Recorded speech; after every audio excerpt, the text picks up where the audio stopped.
అందరికీ నమస్కారం. దీని ముందు వీడియోలో అస్సాంలోని తేయాకు తోటల్లో భారతీయుల పరిస్థితి ఎలా ఉండేది అనేది చూసాము. తర్వాత భీమ్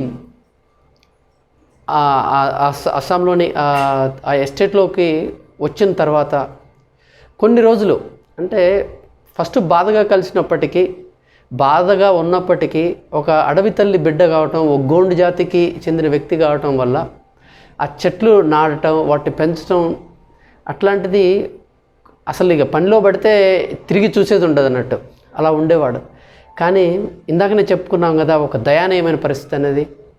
సాయంత్రం కాగానే 7 అలాగా వాళ్ళు ఆ రేకుల షెడ్లోకి ఏదైతే గదులు ఇచ్చారో ఆంగ్లేయులు, ఆ గదుల్లోకి వచ్చినప్పుడు వాళ్ళ బాధలు అందరూ చెప్పుకుంటుంటే భీముకి చాలా బాధ అనిపించేది. ఎక్కడ పోయినా కానీ ఈ దేశంలో ఇదే పరిస్థితి, ఆ మహారాష్ట్రలో చూస్తేనే అలాగుంది, మా పరిస్థితి ఇలాగుంది, ఇక్కడ వీళ్ళ పరిస్థితి ఇలాగుంది అని అనుకునేవాడు.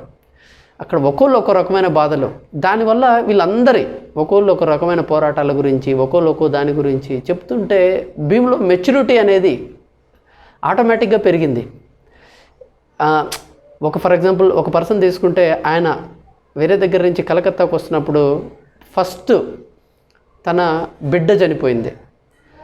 తర్వాత కలకత్తాకు రీచ్ అయ్యేలోపు కొడుకు చచ్చిపోయిండు.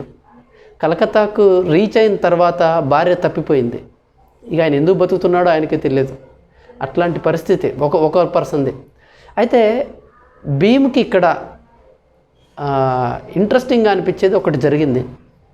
అదేంటిదంటే, అల్లూరి సీతారామరాజు దగ్గర పనిచేసినటువంటి, ఆయన చేసిన ఉద్యమంలో పనిచేసిన మన్నెదొర అనే వ్యక్తి కూడా తేయాకు తోటలోకి రావడం జరిగింది. అయితే తర్వాత ఏం జరిగింది ఏంటన్నది నెక్స్ట్ వీడియోలో చూద్దాం. నమస్కారం.